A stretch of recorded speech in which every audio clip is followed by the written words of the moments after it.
अस्सलाम वालेकुम। मैं हूं अफजाल फारूकी और एक नए सेशन के साथ एक नए सेशन मौजूद हूं। डॉक्टर नजीब सोमना हमारे साथ अस्सलाम वालेकुम नजीब, क्या हाल है आपके? वालेकुम अस्सलाम। थैंक यू अफजाल भाई। बड़ी खबरों की इज़्ज़त में है आजकल भाई। बड़े लोग आपके खिलाफ किरदार कशी कर रहे हैं, बड़े इल्जामात लग रहे हैं आप पे। क्या मामलात हैं ये? सबसे पहले तो मुझे ये बताएं कि आप पीसीबी में आए कैसे? बकौल हमारे एक क्रिकेटर के कि आपका कोई बहुत ज़बरदस्त सोर्स थी जिसकी वजह से आप पीसीबी में एंट्री हुई। अफजाल भाई, पीसीबी में एंट्री मेरी मेरिट के बुनियाद पे हुई है। पीसीबी पे मेरी एंट्री जिन्होंने की थी वो थे वसीम खान साहब। I was interviewed from two independent doctors from UK, जिसमें डॉक्टर जैफ हैं और डॉक्टर इम्तियाज हैं, दोनों इंग्लिश प्रीमियर लीग के डॉक्टर्स हैं। उनके साथ एक और इंडिपेंडेंट डॉक्टर थे, डॉक्टर हरजीत सिंह, हर्ष सिंह जिनको कहते हैं। इन तीनों ने मेरा इंटरव्यू किया था। इन तीनों के इंडिपेंडेंट इंटरव्यूज के बाद मेरे टोटल 4 इंटरव्यूज हुए थे, जिसमें जो सेकंड इंटरव्यू था वो वसीम खान के साथ था। उसके बाद एहसान मानी साहब के साथ मेरा इंटरव्यू था। और एक एग्जाम भी हमारा लिया गया था, जो एग्जाम ये ईसीबी के डॉक्टर, इंग्लिश प्रीमियर लीग के डॉक्टर से लिया था। और इस कंपेटिटिव प्रोसेस के थ्रू मैं आया हूँ। Just so you are aware, मैं दुनिया में 9 लोगों में से एक बंदा हूँ जिसने क्रिकेट इंजरीज पे पीएचडी किया है। इससे पहले मेरा 5 साल का क्रिकेट ऑस्ट्रेलिया के साथ एक्सपीरियंस था, और दुनिया की मुख्तलिफ टीमों के साथ डिफरेंट स्पोर्ट्स में मैंने काम किया हुआ है। और पीसीबी में आने से पहले मैं ओलंपिक्स के साथ काम कर रहा था, जिसमें ऑस्ट्रेलियन जो ओलंपिक टीम थी उनके क्वारंटीन कैंप का मैं डॉक्टर था। ठीक है। बहुत ज़बरदस्त आपने क्लियर किया ये। अब बात करते हैं उस्मान कादिर की, लेग स्पिनर उस्मान कादिर। उस्मान कादिर की आजकल पता नहीं क्या उनको इश्यूज है, पीसीबी से है वो। वैसे तो टीम में नहीं है और मुझे नहीं लगता कि उनकी टीम में वापसी हो सकती है।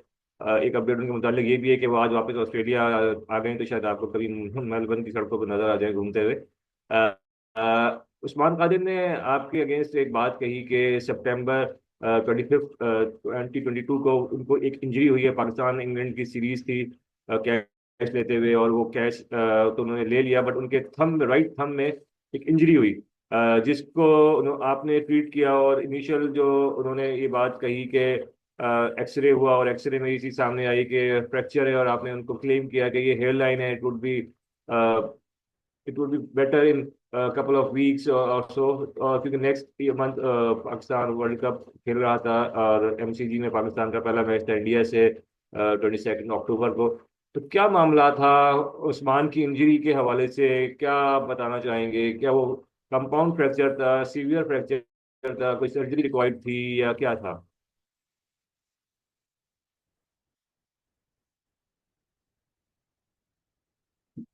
हाँ, नजीब आपका माइक बंद है, आई कांट हेयर यू। आपका माइक बंद हुआ है नजीब। अच्छा, सॉरी अबाउट दैट। मैं ये कहना चाह रहा था कि इसकी इंजरी के हवाले से जो है ना, एक हम लोग पहले इंजरी को देख लेते हैं, फिर मैं इसको एक आपको डिटेल्ड अपडेट दे दूंगा कि ये इंजरी क्या थी और कैसी थी। और क्योंकि इस पे उस्मान ने मेरे पे बेबुनियाद इल्जाम लगाए, और बहुत सारे इल्जाम इस तरीके से लगाए हैं कि they are defaming me. So it's important कि मैं जो भी चीजें पेश करूँ वो मैं एविडेंस के साथ पेश करूंगा, और मैं शो कराऊंगा हर एक चीज। और क्योंकि वो झूठ बोल रहा है और झूठे इल्जाम लगा रहा है, तो मैं उसके मेडिकल रिकॉर्ड्स पेश करूंगा। Normally as a doctor medical records और कॉन्फिडेंशियल, और आप यूज नहीं करते, लेकिन इस वीडियो में हमें ये रिकॉर्ड्स यूज करने पड़ेंगे, क्योंकि टाइम एंड अगेन मल्टीपल जगहों पे आके वो झूठे झूठी बातें कर रहा है। And that we need to clarify that, क्योंकि मैं ये नहीं चाहता कि मेरा नाम किसी भी तरीके से इस चीज के अंदर आए। और मैंने उसके लिए काफी हार्ड वर्क किया है, उसको काफी अच्छे तरीके से इलाज उसका किया है, लेकिन अगर उसने अपनी चीजों को खुद खराब किया है तो they need to be clarified. तो सबसे पहले चला लेते हैं उस्मान की वीडियो कि वो इंजरी हुई कैसे थी। ये मैच था, फोर्थ T20 था, 25 सितंबर को इंग्लैंड के खिलाफ। यहाँ पे उस्मान ने कैच लिया था। इस कैच में आप देख सकते हैं इसने अपने राइट थंब को पहले से ही पकड़ लिया कैच के बाद। कैच के बाद ये बिल्कुल नीचे लेट गया था, और इसके राइट थंब पे जाके बॉल लगी थी। अब इस राइट थंब पे जब बॉल लगी तो इसने फौरन इशारा किया फिजियो को। इसमें फिजियो भी इन्वॉल्व था, और फिर मुझे बुलाया गया एज अ टीम डॉक्टर, जिसका मैंने इसका एक्सरे करवाया। जब इसका हमने एक्सरे करवाया, तो उस एक्सरे के अंदर हमें ये पता चला कि यहाँ पे फ्रैक्चर है। और अब मैं आपको दिखाऊंगा उस्मान के एक्सरे की तस्वीर भी, ताकि ये चीज़ क्लियर हो जाए। और क्योंकि ये उसका एक्सरे है, तो it it should be on the record. ये उस्मान का एक्सरे है, मैंने अपने आर्काइव से निकाला है। इसमें आपको ये फ्रैक्चर नजर आ रहा है, यहाँ पे एक फ्रैक्चर है और एक यहाँ पे फ्रैक्चर है। अब बेसिकली ये फ्रैक्चर इस तरीके से था कि पहला वाला फ्रैक्चर तो प्रॉपर फ्रैक्चर था, दूसरा वाला फ्रैक्चर एक छोटा सा क्रैक था। होता यह है कि जब हड्डी पे बॉल बहुत जोर से लगती है तो हड्डी शैटर हो जाती है। तो इसकी जो फ्रैक्चर की हड्डी थी उसमें छोटे छोटे क्रैक्स आ गए थे, जिसकी वजह से वो शैटरिंग हुई हुई थी उसकी हड्डी की। यानी वो फ्रैक्चर एक ही है लेकिन वो दो तीन लाइनों के अंदर जा रहा है। जिसका मतलब यह है कि अगर उस हड्डी को स्टेबल नहीं रखा गया तो वो हड्डी चूरा चूरा हो सकती है, डिफरेंट पीसेस में हो सकती है। ऐसे ही जैसे हम किसी कप को गिरा दें नीचे, तो वो जब शैटर होता है तो डिफरेंट पीसेस में शैटर हो जाता है।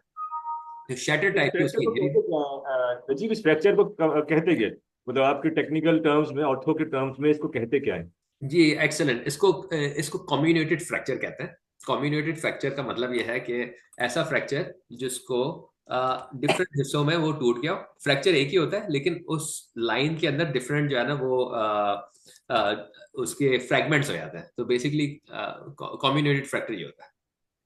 इसके लिए कोई सर्जरी रिक्वायर्ड होती है, कोई कि इसको निकाल लिया जाए फ्रेगमेंट्स को, या क्या प्रोसीजर क्या होता है उसकी, ट्रीटमेंट का क्योर किस तरह होती है, और कितना टाइम में, एक टेक स्पोर्ट्स इंजरीज के हवाले से कितने टाइम में ये क्योर हो जाती है अमूमन? अच्छा, क्योंकि ये इसका फ्रैक्चर अनडिस्प्लेस्ड फ्रैक्चर था, इसका मतलब हड्डियां, हड्डी में चटक गई थी हड्डी, लेकिन हड्डी बिल्कुल अलग नहीं हुई थी। तो क्योंकि हड्डी चटकी हुई है मल्टीपल जगहों पे और वो अपनी जगह पे मौजूद है, तो उसको हमें सर्जरी कराने की जरूरत नहीं होती। मेन चीज ये होती है फ्रैक्चर को रेस्ट दिया जाए, हड्डी को सीधा रखा जाए। कभी कभार कास्ट लगाते हैं, स्प्लिंट लगाते हैं, आपने देखा होगा हार्ट पे लोग पहन लेते हैं स्प्लिंट, या उंगली पे जाने एक वो कैप टाइप की चीज पहन लेते हैं, उसको हम लोग स्प्लिंट कहते हैं। वो आप लगाए, ह्यूमन बॉडी खुद ही उसको हील करती है, टाइम अगर उसको दिया जाए। टिपिकली 3 से 4 हफ्ते लगते हैं। अगर बहुत अच्छी उसकी फिजियोथेरेपी हो और अच्छा इलाज हो जाए तो 3 हफ्ते के बाद तकरीबन हड्डी जुड़ना शुरू हो जाती है। और पूरी हीलिंग के लिए 4 हफ्ते लगते हैं इसको कंप्लीट होने के लिए। तो ये इसका प्रोसेस आपने है। कहा कि एक ब्रेस यानी कि जो कैप लगाया जाए, उस्मान ने क्लेम किया अपनी वीडियो में एक कि उन्होंने $450 का खर्चा आया उनका, कि जब वो न्यूजीलैंड सेलेक्ट होके गए हैं। और अच्छा, दो बातें इसमें होंगी। आप क्योंकि टीम डॉक्टर थे, क्या आपने पीसीबी को, ये टीम मैनेजमेंट को ये बात कही कि Usman is not fit for the New Zealand for the next series, और वो ना जाए न्यूजीलैंड? और क्या ये जो जितने भी उन्होंने एक्सपेंसेस का दावा किया है कि मेरे $450 खर्च हुए, तो क्या प्रोसीजर होता है? क्या प्लेयर जब जो जो भी एक्सपेंसेस आते हैं तो रीइम्बर्स नहीं होता, वो क्या पीसीबी रीइम्बर्स नहीं करता? तो ये दो चीज़ बताइएगा प्लीज। एक तो ये कि आपने, आपकी रिकमेंडेशन थी, और ये एक्सपेंसेस जो उन्होंने क्लेम किए हैं स्प्रे और ब्रेसिस के, ये इसके हवाले से प्लीज। अच्छा, एक बड़ी इंटरेस्टिंग चीज है कि जब तक उस्मान टीम में था तो तब तक तो उसको कोई गिला शिकवा नहीं था। जब वो टीम से निकल गया तो उसने सॉफ्ट टारगेट पकड़ा। सॉफ्ट टारगेट कौन था? सॉफ्ट टारगेट फिजियोथेरेपिस्ट नहीं था क्योंकि वो अभी तक टीम के साथ है। सॉफ्ट टारगेट कोच नहीं था उस वक्त का, सकलैन मुश्ताक भाई, जो कि अभी भी पीसीबी के सेटअप के अंदर है। सॉफ्ट टारगेट बाबर आजम नहीं था क्योंकि वो टीम के अंदर है। सॉफ्ट टारगेट वो था जो अभी पीसीबी में नहीं है। पीसीबी में कौन नहीं है? वो मैं नहीं हूँ। और इस चीज से ये भी शो होता है कि जो बंदा मेरिट पे आया है पीसीबी के अंदर और जो वहां से चला गया है वही सॉफ्ट टारगेट होगा ना। अगर मेरे आगे पीछे कोई लोग होते तो मुझे नहीं पकड़ता और मुझे सॉफ्ट टारगेट नहीं बनाता। काश के पाकिस्तान का जुडिशियल सिस्टम अच्छा होता तो मैं इसको सू करता, लेकिन मुझे पता है यहाँ पे कोई फायदा नहीं होता। जुडिशली में केसेस लंबे लंबे चलता है। लेकिन इट्स अनफॉर्चुनेट कि उसने इस तरीके से बातें की हैं। उसने बहुत सारी नेगेटिव बातें की हैं, लेकिन आज मैं ये सारी बातें क्लियर करूंगा और वंस एंड और फॉर ऑल विथ एविडेंस करूंगा। क्योंकि ये चीज मैंने पीसीबी को भी बताई थी, उन्होंने भी शायद कोई एक्शन नहीं लिया। मैंने डायरेक्टर ऑफ इंटरनेशनल क्रिकेट को ये बात इन्फॉर्म की थी कि इसने ये गलत बयानी की है और ये गलत इल्जाम लगा रहा इजाज वहला है। की बात कर रहे हैं आप? जी, डायरेक्टर इजाज इंटरनेशनल। वहला साहब को बताई थी? ये उस्मान ठीक है। वाला साहब है, डायरेक्टर इंटरनेशनल क्रिकेट, उनको मैंने बात बताई थी। कौन बात थी? एनीवे उनकी तरफ से कोई एक्शन नहीं आया, so now I have to take the action myself. अब इसमें मैंने पीसीबी को ईमेल की थी कि इसको ये इंजरी हो गई। ये प्रोसेस ये होता है कि किसी भी सीरीज में जब इंजरी होती है, उस इंजरी के बाद हम लोग सीरीज के एंड में एक रिपोर्ट बनाते हैं और वो रिपोर्ट शेयर करते हैं पीसीबी के साथ कि जो भी कॉन्सिक्वेंसेज हैं, जो भी चीजें उस प्लेयर को हुई हैं उस सीरीज के अंदर, उसकी एक रिपोर्ट जाती है उस इंटरनेशनल क्रिकेट के डायरेक्टर को, चेयरमैन और सारे लोगों को। ये आप ईमेल देख सकते हैं, ये ईमेल सेंड की गई भी है, जिसमें जाकिर खान, नदीम खान, सकलैन मुश्ताक, क्लिफ डीकन जो फिजियोथेरेपिस्ट हैं, मंसूर राना टीम मैनेजर थे उस जमाने के, रमीज राजा और फैसल हसनैन जो सीईओ थे। इसमें क्लियरली बताया गया डेट ऑफ इंजरी, इसमें क्लियरली बताया गया स्टेटस अनअवेलेबल, और क्लियरली बताया गया कि 3 हफ्ते स्प्लिंट में रहेगा और 3 से 4 हफ्ते इसको लगेंगे वापस आने के लिए। ठीक है, तो ये ठीक जो है चीज ठीक। कह रहा है इस कि पे मैंने क्या रिप्लाई आया था पीसी, क्या रिप्लाई दिया, कोई रिस्पॉन्स दिया था पीसीबी ने? देखिए, ईमेल करना हमारा काम है ना, उस पर फिर रिस्पॉन्स वगैरह कोई नहीं होता है। एक प्लेयर अनअवेलेबल कह दिया तो उस पर क्या रिस्पॉन्स आ रहा है? तो वो इंपॉर्टेंट चीज है कि इन्फॉर्म किया गया है। ये स्क्रीनशॉट मैंने दिखा दिया आपको ईमेल का, और ये चीज हम आप पीसीबी से कंफर्म कोई भी कर सकता है जाके। तो ये जो चीज कह रहा है कि मैंने इन्फॉर्म नहीं किया, ये गलत है। नंबर टू, अगर एक इंजर्ड प्लेयर को सिलेक्ट किया गया है, तो ये पहले भी होता रहा है कि इंजर्ड प्लेयर्स टीम के साथ जाते रहे और वो खेलते रहे। कभी कभार वो कुछ मैचेस रेस्ट कर लेते हैं, फिर सीरीज के आखिर में खेलते हैं। जैसे अभी भी ये कहा जा रहा है कि शायद टाइम अयूब को सिलेक्ट कर लिया जाए, या इसी तरीके से कहा जा रहा है कि जसप्रीत बुमराह सेलेक्ट हो जाएगा लेकिन मैचेस वो आखिरी वाले खेलेगा। तो ये तो बोर्ड की मर्जी होती है ना, अगर वो समझ रहे हैं कि कुछ एक प्लेयर एक दो मैचेस के लिए अवेलेबल होगा, उसको भेजना है वहां पे, तो भेज देंगे। विच लॉजिकली मेक सेंस समटाइम्स के कभी कभार इस टाइप के मैचेस होते हैं जिसमें एक्स्ट्रा प्लेयर की जरूरत होती है, तो आप इसी वजह से 15-16 लोग लेके जाते हैं अपने साथ। ठीक है, तो जो भी सिचुएशन थी वो सिलेक्ट कर लिया गया उनको। अब उसके बाद क्या हुआ कि ये न्यूजीलैंड पहुंचे, वहां से हम लोग तकरीबन एक हफ्ते के बाद, जब इंजरी हुई, एक हफ्ते के बाद इन्होंने न्यूजीलैंड में जाके बॉलिंग कराना शुरू कर दी। स्प्लिंट निकाल दिया, जाहिर है स्प्लिंट पहन के तो बॉलिंग नहीं करा सकते ना, थम है, थम से तो बॉल पकड़ते हैं, स्प्लिंट पहन के तो बॉलिंग नहीं कराएगा। इसने बॉलिंग कराना शुरू कर दी वहां पे। कोच ने इसको मना किया कि बॉलिंग ना कराए। इसने जिद की कि जाने मैं बॉलिंग कोच करूँ। कौन थे? सकलैन कोच मुश्ताक। कोच कौन थे? ठीक अच्छा। ठीक। कोच ने आके मुझे बताया कि भाई ये बॉलिंग करा रहा है, मैंने मना किया कि आप बॉलिंग नहीं कराएं। इसने कहा कि मुझे कोई दर्द नहीं है, मैं बॉलिंग कराऊंगा। अच्छा, दर्द इसको इसलिए इसलिए नहीं था कि ये नमिंग स्प्रे, आपने देखे होंगे, एक स्प्रे मिलता है ना जो जब इंजरी हो जाती है तो वो लगाते हैं। तो ये जाके खुद अपना कोई नमिंग स्प्रे लेके आ गया और इसने ग्लू लगा ली थी अपने थंब पे। हड्डी, इंजरी है हड्डी की, इन्होंने ऊपर से जाके ग्लू लगाया है अपने थंब पे।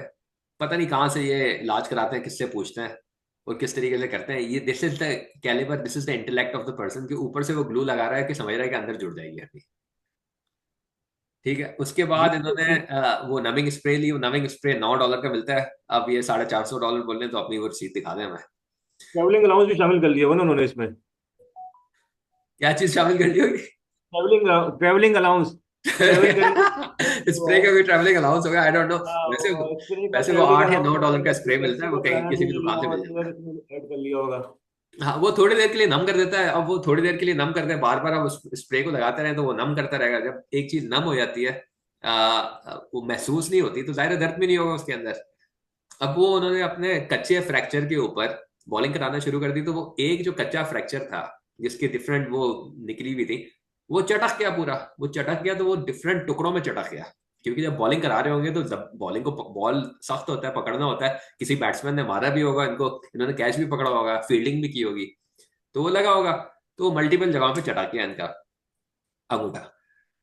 अब वहां पे हमने एक्सरे करवाया न्यूजीलैंड के डॉक्टर के थ्रू, क्योंकि यहाँ पे ऑस्ट्रेलिया न्यूजीलैंड के अंदर डायरेक्ट जाके किसी भी दुकान पे एक्सरे नहीं करवा सकते या दवाई नहीं ले सकते, आपको डॉक्टर की रेफरल चाहिए होता है। तो वहां पे मैंने न्यूजीलैंड के डॉक्टर को रिक्वेस्ट की, उसने इसका एक्सरे कराया। उस एक्सरे, तो आपने रिक्वेस्ट क्यों की, मतलब आप तब ये बात, मतलब क्यों क्यों आपने रिक्वेस्ट की? उन्होंने आपको कहा या किसने आपको कहा कि आप इस तरह वो करें?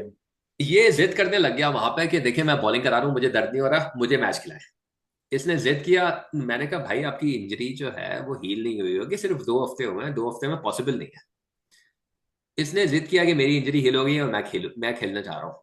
तो मुझे सकलैन भाई ने कहा कि आप इसका एक्सरे करा ले। मैंने कहा ठीक है, एक्सरे करा लेते हैं। अगर किसी बंदे को एक एक्सरे से सेटिस्फेक्शन मिलती है तो एक्सरे करवा लेते हैं इसका। इसमें कोई बड़ी बात नहीं है, एक्सरे एक एक्सरे है, सिंपल चीज नहीं है। अब हमने जब इसका एक्सरे कराया वहां पे, और क्योंकि ये हमारी एडवाइस के बगैर पता नहीं मसाज भी कर रहा था, खुद कहता है कि मैं मसाज भी कर रहा था, मसाज करने की उसकी जरूरत नहीं थी, सिर्फ उसको स्प्लिंट में रखता था, और भी मालिशियों से कुछ करवा रहा होगा, यू नेवर नो। ठीक है, ये जब उसने एक्सरे करवाया, ये मैं इसका एक्सरे की रिपोर्ट शेयर कर रहा हूँ आपके साथ। ये ये पैसिफिक, सेकंड एक्सरे की रिपोर्ट है जी, ये न्यूजीलैंड वाला? पैसिफिक रेडियोलॉजी की रिपोर्ट है जो कि क्राइस्ट चर्च के अंदर है। ये उस्मान कादर है, ये उसकी डिटेल्स हैं। और इस एक्सरे में आप देख सकते हैं कि there is a comminuted undisplaced intra articular fracture. इसका एक ट्रांसवर्स कंपोनेंट है विदाउट एंगुलेशन, और डिस्प्लेसमेंट है थोड़ी सी 7 मिलीमीटर की। ठीक कम्युनेटेड अनडिस्प्लेस्ड फ्रैक्चर का मतलब है मल्टीपल जगहों से वो हड्डी चटकी हुई है। है। ठीक है, ये जो डॉक्टर है ये न्यूजीलैंड का रेडियोलॉजिस्ट है, इससे जाके आप कंफर्म कर सकते हैं, मैंने रिपोर्ट नहीं बनाई। Articular surface not associated with significant step और डिस्प्लेसमेंट। यानी कि जी, ये तो मजीद एग्जिजरेट हो गई, बढ़ गई, मतलब ये वाली जो बढ़ इनकी गई इंजरी इंजरी थी। इसकी। इसने जो अपनी तरफ से मालिशें की हैं, स्प्रे लगाए हैं, ग्लू लगाए हैं, उसके बाद इसकी इंजरी बढ़ गई। ये इंजरी मैंने रिपोर्ट नहीं की, ये न्यूजीलैंड के डॉक्टर ने रिपोर्ट किया। ये जाके न्यूजीलैंड के डॉक्टर से आप कंफर्म कर सकते हैं ना। चलो अब किसी हम मैंने रिपोर्ट की होती है, हो सकता है मैंने गलत रिपोर्ट की हो। जब मैंने इसको ये बताया कि भाई तुमने तो अपनी इंजरी खराब कर दिया है, फिजियो ने भी बताया इसको कि तुमने इंजरी खराब कर दिया है, उसने भी शिकायत की। तो ये ऑब्वियसली इसको दर्द होता रहा वहां पे। तो मैंने इसको बताया कि भाई यू कैन नॉट बॉल, ये तो बिल्कुल गलत आप कर रहे हो, आप अपने साथ भी नाइंसाफी कर रहे हो। आपको वर्ल्ड कप के लिए तैयार किया जा रहा है और आप अपनी इंजरी खराब कर रहे हो। अच्छा, अच्छा, तो हुआ ये ये उसके इसका कोई बाद। अब ये इस बात बताना। पे यहाँ पे थोड़ा सा रुकते हैं। यहाँ पे इसने दो तीन चीजें मेरे खिलाफ टीवी पे बोली हैं, तो मैं चाह रहा हूँ कि वो चीजें अगर हम लोग उसको वन बाय वन एड्रेस कर लें, is that okay? Exactly, courtesy देते हैं जिस टेलीविजन के क्लिप आप लगा रहे हैं, कर्टेसी के साथ आप शेयर जी, कर कर्टसी रहे ये है कि ये समाज टीवी के अंदर इन्होंने रिपोर्ट की थी। एंड इसको बिल्कुल हम लोग जो है ना एक्नॉलेज हैं। कब की करते बात हैं। है, कब ये उन्होंने कब ये वाला स्टेटमेंट दिया है? ये स्टेटमेंट तकरीबन 2 ढाई माह पहले इसने दिया, मुझे एग्जैक्ट डेट याद नहीं है, लेकिन वो हम लोग चैनल से निकाल लेंगे। Sure, sure. ठीक है, तो मैं इसको ये प्ले करता हूँ, ये इन्होंने बताऊं किया। कि ये जिस तरह ये बात कर रहे हैं ना, हाँ, ये जो अटक अटक के बात कर रहे हैं, ये झूठ बोल रहे हैं। ओके, ठीक है, ठीक है। सबसे बड़ी बात ये है, मैं आपको पूरी स्टोरी बनाता हूँ।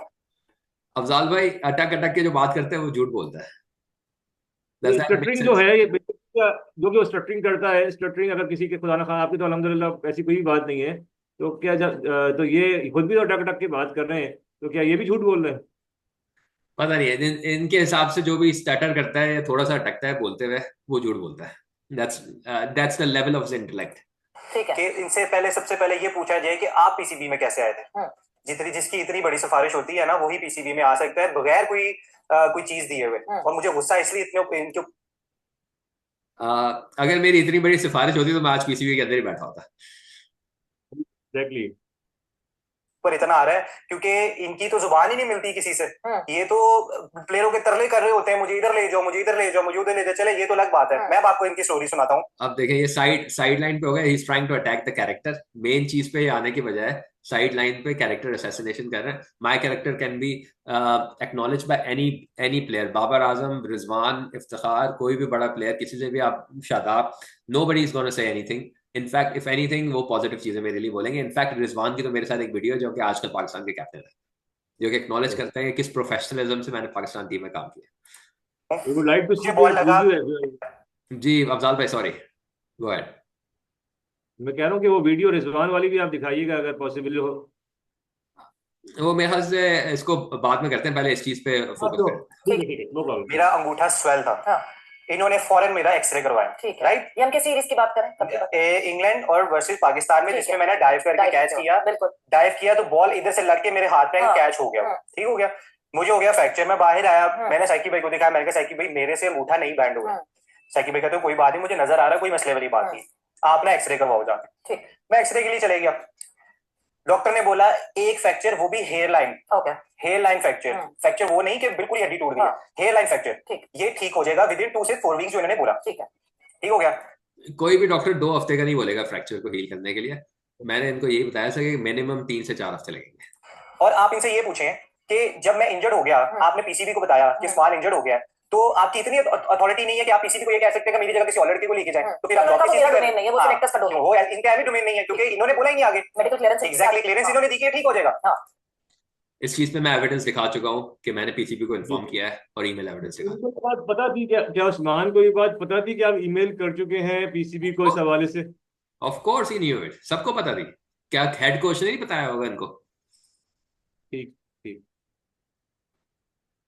अब हुआ ये कि हम लोग न्यूजीलैंड चले गए। अब न्यूजीलैंड में जैसे ही मैचेस स्टार्ट हुए तो मैंने इनको बोला, मैंने कहा मुझे बताएं कि जल्दी ठीक होने का क्या तरीका है। इन्होंने कहा तुम आइसिंग करो, तुम इसके ऊपर मसाज करो, इसके ऊपर रखो, उसके अंदर जो उन्होंने बताया वो उसके ऊपर, हाँ, उसके अंदर बंद रखो, पर आपने बॉल को हाथ नहीं लगाना। ठीक है, अब मैंने क्या किया, मैं न्यूजीलैंड के फार्मेसी पे गया, मैंने उनको जाके बोला मुझे स्प्रे चाहिए वो आइस वाला। मैंने अपने लिए सारी चीजें अपने अपने खुद बाय की, मेरा तकरीबन लगा यहाँ पे $450। नजीब साहब ठीक है, मैंने उसके ऊपर रुकिए। किया जो भी। ये जो बात कह रहे हैं कि मैं फार्मेसी गया, तो यहाँ पे ही कंट्रोवर्सी मतलब यकीनन इनके एंड पे आ रही है कि कैसे चलेगा फार्मेसी जब ऑलरेडी एक टीम डॉक्टर मौजूद है। तो प्लेयर खुद से कैसे ये डिसीजन लेता है कि वो फार्मेसी जाए और इस तरह की चीज करे। तो ये क्या इन्होंने अटेम्प्ट किया, ये तो बिल्कुल ही अगेंस्ट द, इस पे तो ब्रीच बनता है इनका। ब्रीच बनता है क्योंकि हर चीज पे ब्रीच करते हैं। ये यही तो इनके अकल का पैमाना है कि ये डॉक्टर साथ है, फिजियो साथ है, लेकिन ये खुद जाके फार्मासिस्ट से जाके एडवाइस लेके काम करता है। ठीक है, अब इसकी मैं मजीद डिटेल में नहीं जाऊंगा, लेकिन आई थिंक हमने सारी चीजें कवर कर ली हैं कि जो जो इसने चीजें कही थी with evidence that he is lying, झूठ बोलता है। और हुआ ये कि सेलेक्टर्स ने डिसाइड किया कि हमें एक्स्ट्रा स्पिनर की जरूरत नहीं है। उस वक्त ऑलरेडी हमारे पास टीम में 2 स्पिनर्स खेल रहे थे, नवाज और शादाब।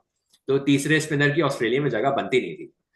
तो दोनों एक ही तरह के नवाज भी लेफ्ट आर्म लेग स्पिन वाला है उसका, और शादाब भी लेग स्पिनर और ये भी लेग स्पिनर, 3 लेग स्पिनर तो ऑस्ट्रेलिया में लग्जरी हो जाएगी इंतहाई।